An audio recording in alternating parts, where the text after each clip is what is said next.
Shalom, everyone. It's time for ancient Jewish wisdom for a modern world that will change your thinking and change your life. Welcome to the Dust of the Rabbi podcast with Rabbi Baruch Bileci. Shalom, everyone. This is Rabbi Brian, and I'm so glad you've joined us again for another episode of the Dust of the Rabbi podcast. We have had a wonderful time getting through the heat of the summer in episodes 9, 10, and 11 of this season 4. And we are so grateful that you were able to glean from, download ancient Jewish wisdom for surviving the summer heat. And now here we are in autumn. It's fall. The weather has changed. I think it's like 65 degrees where I live here in La Quinta, California. And I'm so grateful for the weather change. But as you can see, I have my jacket on. I'm outside, and so whether the dogs are barking or the landscapers are mowing or whatever's going on, I decided I'm going to go outside and enjoy this wonderful weather. So I'm glad you've joined us. You're listening on whatever podcast or whatever platform works best for you, or even if you're watching on YouTube, we're so grateful you've joined. We want you to subscribe, like every episode, and send it out to your friends and your family. Come on, let's get ready for a great holiday season. Many of you know Thanksgiving is around the corner. All your friends and family are going to be coming in for the holidays. You're going to have to get ready for about 2 to 3 days worth of cooking. Come on, it's exciting. So today we are jumping into episode number 12, and I'm going to do a two-parter on the journey of healing. Yes, the journey of healing. I really want to call this Seasons Must Change.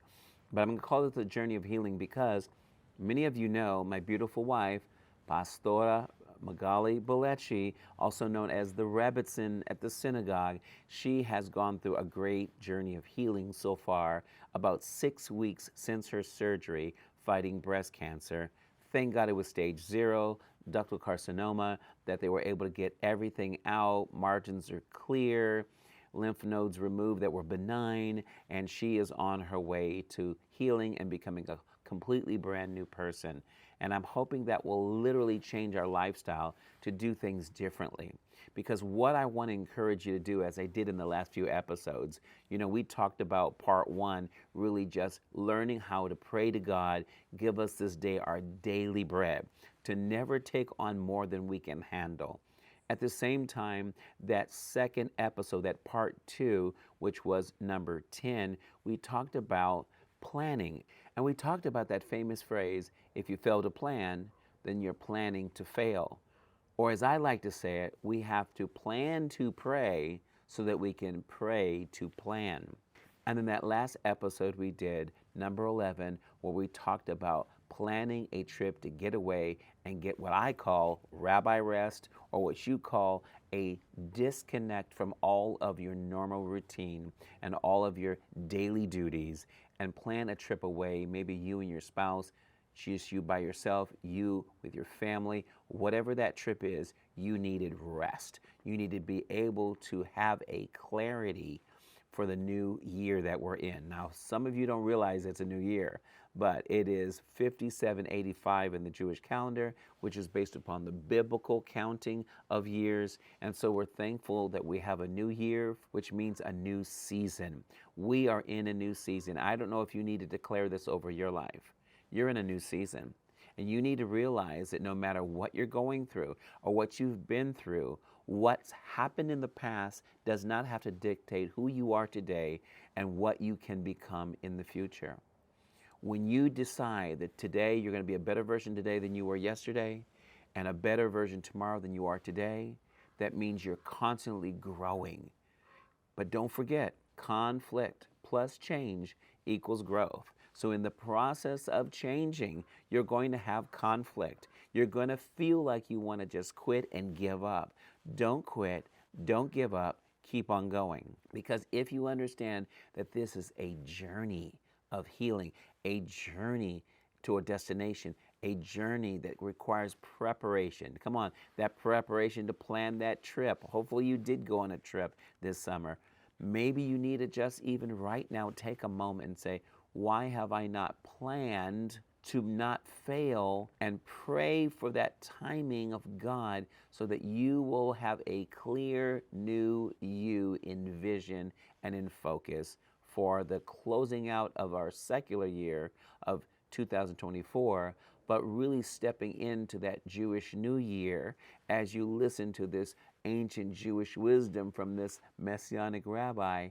Let me be your rabbi today. Let me help you get past that hurdle. Let me help you move on to that area that you want to succeed in. I'm telling you, it doesn't matter where you come from, whether you believe in God or not. Hopefully you will, listening to this podcast. Hopefully you'll be inspired and motivated to have faith in God. But even if you're in a place where you've been so frustrated, maybe not only was your summer hot, but maybe you're hot and angry and frustrated because life is not the way it should be right now. You know, sometimes you hear me say, why does it have to be this way? But I started asking the question, why haven't I done something about the way it's been? Because it's more important for you to look at your life now and say, you know what? I need to move beyond this place where I've been stuck. And sometimes I feel like my job in life is not only to discover my destiny, but help people get unstuck from the places they find themselves paralyzed and limited and living in lack and living in fear or doubt when there's a whole world out there to have faith and believe that God will fulfill His plan for your life. You wouldn't be alive with breath in your lungs if you didn't have purpose. And every day I wake up with this one prayer before I even leave my bed. Modeh ani lefanecha, melech hai vekayam, shehakazarti b'ni shpati behemla, rabba emunatecha. And this wonderful prayer says, I give thanks to you, O living and eternal King, for returning my soul, or literally my inspiration of spirit and soul, back to me. Great is your faithfulness. I'm telling you, we serve a faithful God. We serve a God who sees all and knows all. He can't change everything you've done. He can't take away your free will, but He can definitely direct you with His eye to the path He has for you. And every single one of you, no matter where you're coming from, what you're about, what your purpose is, what your plans and dreams are, you need to download this wisdom that can help you take your next step. Come on, your next step is really your best step if you're doing that with wisdom, if you're gleaning from the wisdom of our sages of blessed memory, or the prophets and the priests and the patriarchs of the scriptures that you can pick up a Bible and read about and hear their story and know how they were challenged in faith. You know, just the last two Torah portions, we talked about Abraham, how in Genesis chapter 12, he was told to go to a place that God would show him. Boy, did that take a lot of faith, because faith is a journey. Faith is not a destination. It's a journey towards a destination. Faith is what gets you to wake up every morning and say, I believe that today is going to be a great day, a blessed day, that I'm blessed and highly favored of God. Today, if you're listening in the morning or in the afternoon or in the evening or at nighttime, it doesn't matter. Start new and begin to have faith to believe that this journey that you're already on, you might as well accept it. You're on the journey. You're not going on a journey. You're on a journey. It's called life. Get the tools you need. Get the snacks you need. Gather up everybody and get them in the car. Come on, we're journeying together. In fact, right now, let me be in the car with you as you're listening to this podcast, driving to work or getting ready to pick up the kids or go home and make dinner after going to the store. Whatever you're doing right now, take a moment to say, you know what? I know I'm on a journey and I'm ready to get to my destination. So today I'd like to talk a little bit more about what it means to have a journey of healing. And I really think that healing is a very powerful thing. You know, healing happens on the physical level in 4 stages. You know, when you get injured, the first stage, and I remember this from all the athletes I used to work on doing sports therapy with and doing deep tissue and neuromuscular re-education with when I was really right out of high school learning to work with athletes and injuries. I remember the stage that was the first stage, and that was usually whenever there's been a wound or there's been a spillage of blood, or someone's hurt themselves in a physical way. There's a stage called hemostasis. And hemo means blood, stasis means to be stationary or to stop and be still. And so when you want to stop the blood from flowing or bleeding out from an injury, you need that hemostasis. Again, stop the bleeding. See, right now, you might not realize it, but just like people get injured and they start bleeding out, some of you right now listening, you don't realize your soul is bleeding. Today, we want to stop the bleeding. I want to stop the pain. And this first stage, hemostasis, to stop the blood, is what causes coagulation of the blood, or what we call blood clotting. And this is very important because when the blood coagulates and thickens, the purpose is to stop the bleeding. Because when the blood is thin, you can bleed out and die. So if we don't stop the bleeding right now, some of you are on a road to where you don't realize it's a destructive road. If you keep going the way you're going, it's going to not end good for you. But I believe the reason you're listening to this podcast is because there's a God in heaven who wants to turn your situation around. So you need that hemostasis. Come on. And so the second stage, strange enough, to bring healing is a stage called inflammation. Inflammation is a very unique one because when you think about inflammation, there's a lot of fluid rushing to the scene, if you will. It's kind of like an accident, and all the police come, and the ambulance comes, the fire department might come. There's a lot of fluid rushing to the scene of the crime to cleanse the wound and to fight infection. Do you know what's so great about that? God knows how to cleanse the wound that you're feeling right now in your soul and your emotions and in your mind. And He knows how to stop the infection.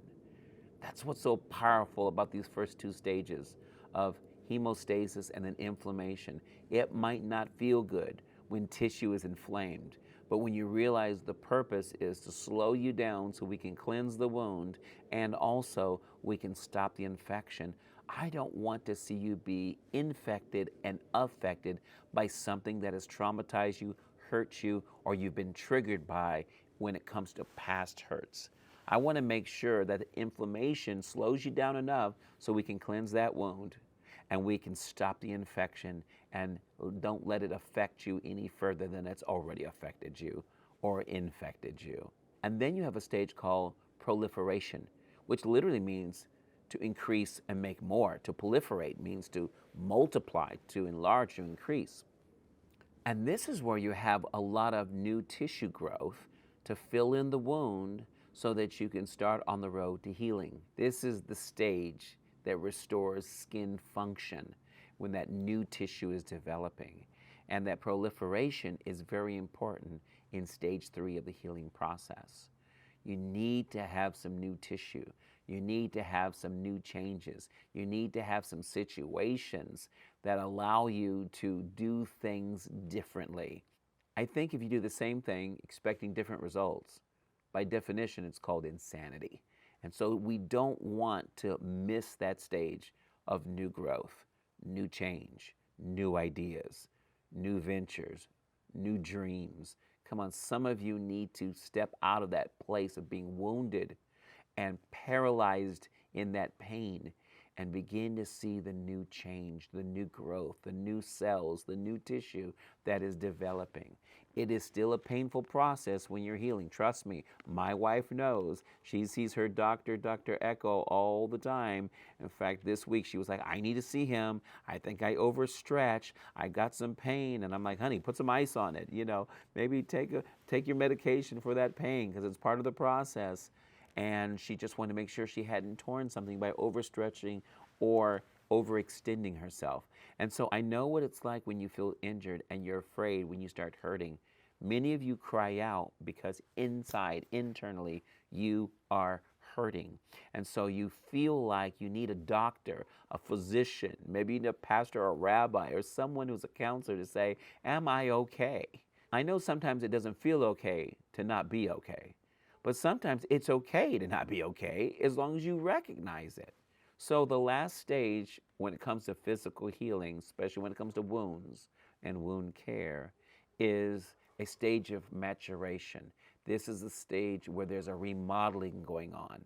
This is that final stage. You know, the healing process is interesting. The injury can happen instantaneously, and then that second stage of inflammation kind of kicks in within a few days. And then 4 days up to 3 weeks can be the proliferation.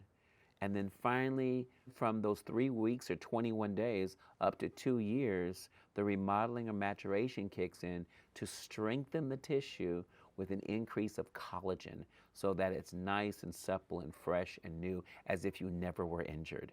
That's exactly what has to happen in all of us. Once we start making some changes and getting the new tissue or the new way of living, we need to strengthen this new way of living. And we need that spiritual and emotional and mental collagen to help us be more elastic, so we can be more flexible, so we can get back to doing what we're called to do. There is a 4-stage process to physical healing, and there's even a process to emotional healing. So even right now, you might be thinking about not a physical injury, but an emotional, mental trauma that's happened to you. Awareness is one of the first stages that recognizes that there has been trauma. And whenever there's been trauma, your nervous system goes crazy. It goes bonkers to where sometimes even when something triggers what happened in the past, it's like your nerves are on edge. You ever felt that way where you're just nervous about something? Have you ever just gone into a room nervous about meeting someone because their personality triggers you to people in your past that have hurt you? And then how about expressing emotions and identifying them and understanding what they mean? This is hard for most of us that grew up in tough families where mom and dad had to survive certain economic crises in the world, maybe some challenging dynamics in the family, maybe some dysfunctional things that we need to identify. And so being able to express your emotions, identify what you're feeling, and even understand them, that's key to the healing process. And then you talk about the transformation stage. Remember the new growth and new cells? We need to transform. We need to change from the person we were. We don't want to stay a victim. We know we have victory in every area of our life when you have faith in God, and especially you come into the lordship of the Messiah. But it's important for you to realize you have to be transformed by the renewing of your mind to be able to heal from those emotions you used to have that keep triggering you over and over again the moment a thought comes into mind and stirs up that negative, toxic emotion. And then finally, when you transform, you can start having new experiences. Just like that new strength that comes to the skin and to the cells and to the muscle and to the tissue, you can have new experiences. You don't have to always feel the same way all the time when you come into situations that remind you of past trauma. You can begin to heal emotionally. Let me share with you a verse of scripture that I love before we close out today, because I will share a part 2 on this process of healing, this journey of healing. And it's Psalm 103. And in the New American Standard Version, as I read it from my Hebrew English Bible, this Bible I got from Israel. Every time I go, I get one. I've been 4 times, so I have 4 of these Bibles around the house. It says, a Psalm of David. It says, bless the Lord, O my soul. I love that. Barchi nafshi et Adonai. I love that Hebrew phrase there, Barchi nafshi, that I should bless the Lord. My soul should bless the Lord. You know, when your soul is wounded, it's hard to bless God. But when your soul is healed or being healed, it's easy to bless God or thank God, just like you thank your doctor and your nurses and your therapists for your healing progress and the process you're going through with their help. So, Barchi nafshi et Adonai, bless the Lord, O my soul. It says, all that is within me, bless his holy name. It says, bless the Lord, O my soul, forget none of his benefits. There's a lot of benefits to healing. Not only does it say he pardons or forgives all your iniquities, he says he heals all of your diseases. In Hebrew, it says, hasoleach lechol avonachi, which is he forgives all of our iniquities. Then it says, harofe lechol tachalu ayechi. This is the word for sickness or disease. Like we talk about sick people, cholim. Hospitals are beit cholim. Tachalu is coming from that same root as cholim. And this is the idea of being wounded or sick or diseased. It comes from a root that means to wear out. Have you ever been so worn out, like someone trying to wear you out or wear you down, that your immune system is so weak that you catch a cold, or you get the flu, or you get sick easily, or you feel achy or tired? Do you know when we go through struggle and stress and it's continual, it wears us down. We become cholim, sick ones. And we need the Beit Cholim, the hospital of the Word of God and the house of God and the people of God and the great physician in heaven to heal us or heal all of our diseases. I'm telling you today, there is a healer in the house. You don't have to stay sick. You don't have to be emotionally distraught. You don't have to be physically tired and worn out all the time. There is a renewal of your spirit and soul. God will restore your inspiration of spirit and soul, your neshama, back to you. I want you to have a Jewish neshama where you think like a Jew and understand the scriptures like a Jew. And that's why I help you download Ancient Jewish Wisdom. But you don't have to be Jewish to have a Jewish neshama. You just need to think about the God who inspires your spirit and your soul every day with the breath of His Word and the prophetic word of His Spirit that speaks to you even on a podcast to say, there is a journey of healing for you. And I promise you that this journey of healing is going to be exactly what you need. Let me give you one last prayer today. And I'm going to use my prayer book, my Siddur. And the Siddur is one of those things that I use quite often to pray these beautiful ancient prayers of Israel. And there's one for healing. And you can see how there's Hebrew on one side and English on the other if you're watching on YouTube. And it says, Rafe'enu Adonai v'ne Rafeh, Hoshi'enu v'ni Vashea, Ki tehilatenu ata, v'ha'ale refuah shlama lecho mechotenu, Ki omelech rofeh ne'aman v'rakamanata, Baruch ata Adonai, rofeh cholei amo Yisrael. Amen. Heal us, O Lord, and we shall be healed. Save us, and we shall be saved. For you are our praise. Bring complete healing to all of our sicknesses. For you are God, you are King, you are our faithful, compassionate healer. Blessed are you, O Lord, who heals the sick of His people Israel. See, God promised Israel when they came out of Egypt that I won't let any of the sicknesses of the Egyptians come upon you. Today, if you trust God as your healer, He is your Rofeh. He is the heavenly doctor, Rofecha. When we think of that powerful concept of healing and realize that it's really just a journey, in the same way that all of the disciples, the Talmidim of Yeshua, saw Him as a rabbi, saw Him as a miracle-working prophet, saw Him as the Messiah, they knew that He bore our sicknesses and our diseases. I'll talk more about this in our next episode. Can't wait to continue part 2, the journey of healing. So glad you've joined us. We love you. We'll see you soon. We're praying for your healing. Lahitrot. See you next time. Shalom. We hope you enjoyed this episode. And if you did, follow us for more episodes as you rate and review the podcast. Thank you for listening to the Dust of the Rabbi podcast with Rabbi Brian Baruch Bileci. Shalom. Lehitrot. See you next time.